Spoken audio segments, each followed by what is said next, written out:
Bonjour, alors aujourd'hui je vais vous parler de mes fuseaux anciens, français donc, que je collectionne depuis plusieurs années. On a donc beaucoup de ces fuseaux, souvent on les trouve plutôt en forme comme ça, peut les trouver dans des brocantes, dans le grenier de sa grand-mère, enfin plein de choses. Ce qu'on remarque dessus, bon ils sont tous différents, là j'en ai pris quelques-uns au hasard, c'est que souvent il y a une, je ne sais pas si vous allez bien voir, il y a une spirale qui court le long du haut du fuseau. Voilà. Et elle n'a pas de fusailleul, donc à la différence des fuseaux modernes, elle n'a pas de fusailleul. Éventuellement, il y a une forme qui peut être un peu plus renflée comme ça. On a des formes qui vont être différentes suivant les régions. On peut avoir des formes comme ça. Il y en a certains qui vont être renflés au milieu. Je n'ai pas tout apporté. Voilà, je les ai bien rangés. Et après, on a certains fuseaux qui, par exemple, vont avoir, au lieu de la spirale en haut, vont avoir une petite boule qui permet d'accrocher le nœud, qu'on utilise souvent dans le filage. Ou alors, il y en a beaucoup qui vont avoir des parties en métal sur le haut aussi. Enfin, beaucoup, ils sont plus rares à trouver en fait. Donc, des parties en métal dans lesquelles on voit bien la spirale qui est dessinée. Et le reste du fuseau est à peu près de même forme, on va dire, que les autres. Et ce qu'on peut remarquer sur ces fuseaux, celui-ci, la partie haute est fixe. Mais en général, donc cette partie qui est appelée une coche était amovible, c'est-à-dire qu'on a la partie qui s'enlevait et qu'on pouvait passer d'un fuseau à l'autre. Voilà. Je vais juste vous montrer comment on file avec un de ces fuseaux anciens. Je le pose tranquillement. Voilà, donc là j'ai pris un fuseau ultra classique, juste avec la partie évidée en haut qui forme la spirale. Donc je coince mon fil dans la spirale. Je vais bien la choper, je fais tourner mon fuseau et il tombe. Forcément pour la vidéo, d'habitude ça se passe pas comme ça. Je vais mettre dans le bon sens.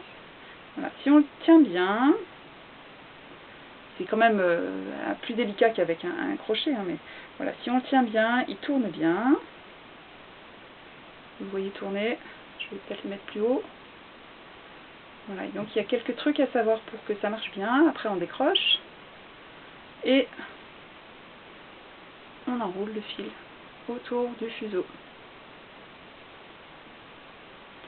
J'avais déjà pas mal de fils de préparés. Voilà, je vais recommencer à enrouler.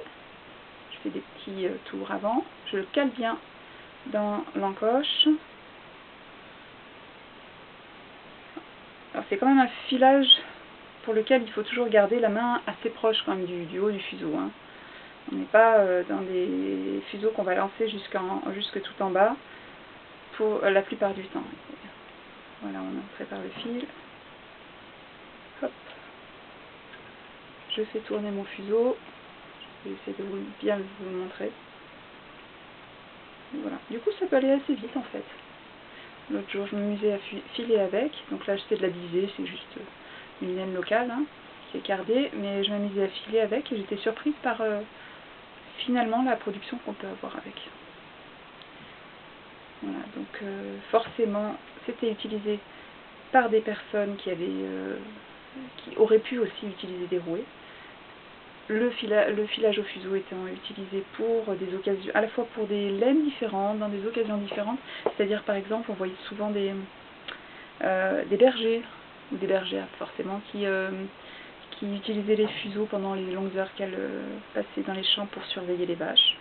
Il y avait certains fils aussi visiblement qu'on arrivait à faire beaucoup mieux au fuseau que au rouet, puisque c'est toujours pareil, même encore aujourd'hui, si on veut vraiment contrôler précisément le fil qu'on fait ou le degré de torsion qu'on ajoute à sa laine, on le voit toujours beaucoup plus sur un fuseau parce qu'on voit chaque longueur de laine, de fil.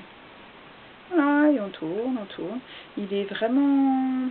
moi je suis toujours surprise par la façon dont ils sont stables pour tourner. Voilà, on tourne, on décroche et on enroule. Et c'est assez addictif.